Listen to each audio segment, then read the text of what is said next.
Hey guys, Friesen here. We got a 2014 Chevy Equinox that we're changing the lower ball joints. Down here on the caliper, you're gonna have a 13 on the bottom, 13 right here holding this caliper line bracket. It's a 13. These two nuts are 21s, and the nut that's holding the tie rod is 18. And the CV axle nut is a 36.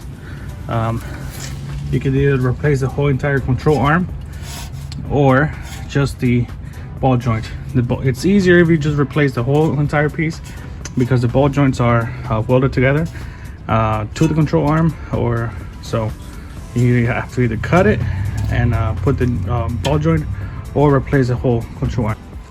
So if you are going to change the control arm one piece, you're gonna have a bolt going across that's also a 21, and back here is also 21, and up here is also, and up here is a 18.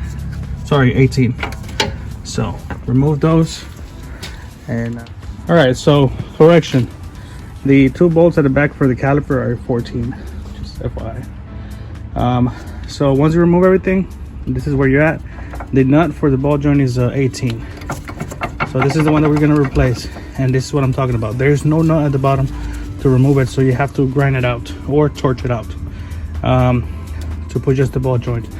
It's easier if you just replace the whole entire control arm, but that is your personal choice, what part you want to buy. So I'm going to cut this off, put the new one on with nuts at the bottom, and put everything back together. So that's it, it's done, and good luck, and see you on the next one.